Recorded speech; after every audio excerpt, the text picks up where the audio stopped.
is there anybody who has a question for Ahmad? At the moment, not yet. In that case, let's get closer to the audience. There's someone over there. I want to ask him what questions. What is your, how you evaluate or how you speak about your work or experience with Deutsche Welle? Is it a new changing for you as a journalist? Thank you very much. It is a new? The question was to talk about your work experience with DW, right? Yes, yes. After he go to Deutsche Welle, is it he feel changing in his warehouse to use or to be a media man really before he joined to Deutsche Welle? I think you understand my question. اسأل عربي وأنا راح أفهمك. I want to speak English as you speak. My English is bad, so you can speak Arabic. Okay, very simply. Okay. You feel changing when you join the Deutsche Welle as a journalist. That's all. Okay. هل شعرت بتغيير كبير عندما انضممت إلى Deutsche Welle? This is in Arabic, okay? شكرا لك. Okay. Deutsche Welle is the only media that gave us the right to speak. In Iraq, we were banned. We can't broadcast our show on any TV stations in Iraq. Deutsche Welle was the only media that let us speak freely and without interfering with our content. They never ever did interfere with any word in the show. This is very important for me. This is very important for my crew because I think freedom of speech can make things right. This is why I really appreciate what they've done to us, and I thank them every day for this freedom of this space that they gave us. It's been a large step to do. When we do a show on Iraqi TV, there's agendas for these stations, and we were banned from 3 TV stations in Iraq before. Because we made fun of their politicians that they pay them money. So here, this is the good thing that the freedom is great, actually. Thank you for that. Thank you for that question. I'm going to take advantage of my position right next to you and ask you a question of my own. I'm fascinated. As I said earlier, you know, sometimes I get to work and I think I wish I could do comedy. So when did you make that transition from journalism, from classic journalism, coming into the work, into work and reading up and getting ready for news bulletins and so on, to comedy? What was the kind of the catalyst that pushed you to do news in a completely different way? Okay, most of Iraqis are like speaking jokes every day for the like say they make fun of their situations trying to get over it. We made fun of sectarianism war in 2007, and then we could get over the war after that. We made fun of even in 90s when we were al-Hisar, help me. Sanction, yeah. Sanction on 19s. We made fun of this sanction so we could get over it. What sort of jokes were you making about sanctions? No, I didn't. The Iraqis. I was young. I was a child then. But in Iraq, so it's a very bad situation on the ground. There's no electricity. There's no water. You can find mosques explode for no reason because they hide explosions inside of the mosques. You will find 2 very enemies in the political muqtada وهذا العامري like Kim and Trump. This was the meeting we should have been looking at yesterday, right? Yeah. Tell us more about that meeting. This meeting with Kim and Trump, we have Muqtada and Hadi. It's the same, actually, but in a different way. They both have power. They both have guns. They both have followers. And they were enemies, and yesterday they become friends and in one coalition in the parliament, and they will form the new government. And were they showing each other's cars to one another? When they? Well, like Mr. Trump was showing the beast to Mr. Kim, and he was very interested, it would seem. No, actually, they were friends, like very much friendly together. And this is why we were surprised. I'm still shocked, actually. It's like seeing Nicki Minaj and Cardi B shaking hands. Like, it's never going to happen, you know. So this is the same thing. I don't know. This is politics in Middle East, and I think to cross the bad things in Middle East, you have to make fun of them, because the Middle Eastern guy, or the Middle Eastern man, he hates to be mocked off. Because this is very, let's say, we say shame to be mocked off in Middle East. So if you make fun of him, he will try to change the behavior that you made fun of him because of that behavior. That's interesting. So just to summarize, it's kind of, for people in the street, it's a coping mechanism. You know, the news is so bad, the best way I can deal with it is to make jokes about it? Exactly. And for sometimes it's bad because there's no solution, but since there is no solution on the ground, this is the only way to cross, to count the days until you die. And what I was also understanding is that as far as the people that you're making jokes about, for them, they don't want to have jokes made about them, so it kind of helps them change their behavior? Exactly. This is why when we started the show, there was about, like, every day, 10 to 15 politicians on TV, he say very silly or bad things.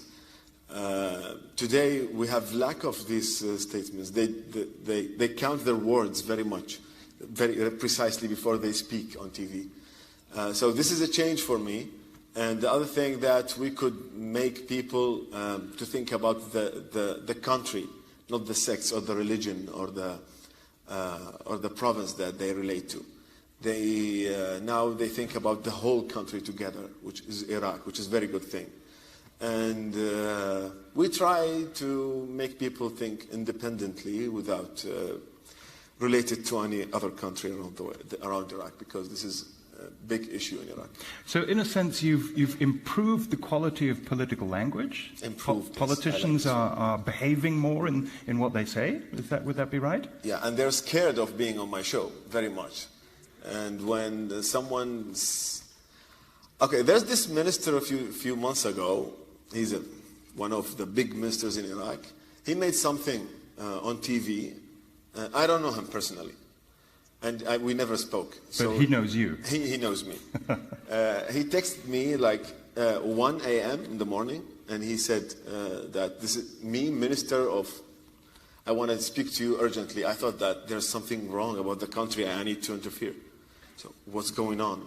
He was in Baghdad. Where were you? I was in Dubai. Okay. Yeah. He told me that he called me and he said that I need to speak to you urgently. I spoke to him. He said that I have a video on my channel on YouTube, which is there's someone, a soldier. He removed his pants and I was looking at his back. I wasn't looking at his ass. So please don't take that video and put it on your show. So what did you do? I took the video, of course. Okay. But not yet. بعد ما خليت الفيديو البرنامج بس موجود. هذا الفيديو مالتك عندي. So this is an exclusive you're giving us here. You haven't published it yet. No, not yet. I'm waiting. After the break, we will publish it. Oh, okay. Yeah. Wonderful. It's not a sexual thing. More questions from the audience. We'll come to you in just a second, sir, but ladies first. The lady, if we can get a microphone. Okay, yeah. Let's do ladies first, and then we'll come to you, and we'll come to you, okay? Thank you very much. My name is Evelyn. I'm from Senegal. And my question is, what are you doing in your show to improve women's conditions? Okay, Thank you so very much. we'll just collect a few questions. Okay. So the gentleman at the back very quickly, and then we'll come to the gentleman here in the front. I'm Mijanu Rahman Khan from Bangladesh. I would like to know if you kindly compare the press freedom you have enjoyed under executed President Saddam Hussein and present regime. So the change in press freedom? Yes, since... a comparison. Okay, comparison. How do you assess the development? So pre-Saddam and post-Saddam, and yes. Gentleman here in the over here. Ahmed, thank you so much. In the beginning, you alluded to the fact that you need more budget for your show. Well, the big boss is here, Mr. Lemberg. We'll talk about that. 1, 2, 3, 4, 5. Try to convince him why he should give you more money. Take it from yours. Okay. I agree. There's some inside jokes going on here. Okay, so we have very important question. What are you doing for women's rights on your show? We have the question, pre-Saddam, post-Saddam, what has happened to press freedom in Iraq? And we have the sensitive issue here, which I'll just leave to you to summarize. About the women, we're trying to give them the courage to do whatever they want to do, or they like to do. We always in the show encourages the women to go and let's say make the things that it's banned for them. Like for example, in some provinces in Iraq, it's banned to drive. In some provinces in Iraq, women are banned to go shopping alone. They should be with their, let's say, family. We're trying to do that. I have another small clips I do on my Facebook. We say na'tala, which means nonsense. In this clips, we focus on women. How, like for example, in the past elections, we tried to make women go and vote and choose who they think he's right, not following her husband or her father. Because you know, in Middle East and in these countries, women have to decide to choose who the man is choosing. So this is what we try to do, is to make them choose who they think is the right person. For example, this one, a lot of things actually, I can't remember now, but we're focusing like 20 or 30% of the show of what the things that we do on encouraging women to take part in Iraq. Okay. And press freedom? Actually, in Saddam regime, there was no freedom at all. You can't say that there's a freedom. If you criticize the system, you will be killed the next day without anything, or even a trial. So you can't compare freedom between that time, because dictatorship and freedom, they don't relate ever. But in some parts, now we have freedom. You can speak in a way, like, let's say, it's not 100% freedom of speech, because, for example, I can't present my show from inside Iraq. I will definitely got killed from the threats that we got, from the militias, from ISIS, from the security situation in Iraq that is very bad. But in Iraq now, people can criticize government, for example. They can criticize the prime minister, or maybe the parliament member, or maybe the head of parliament. But you can't criticize some clerics in Iraq. But still, there is a big difference between that regime and this regime. But of course, everything has negatives and positive things. Yeah. And about the money, yes, sir. We can speak upstairs. You can sit. Thank you very much. There's no transparency. Okay. Ahmed, I have one final question. Yeah. What was the name of your show again? Al-Bashir Show. The Al-Bashir Show, live at GMF, ladies and gentlemen. Thank you very much.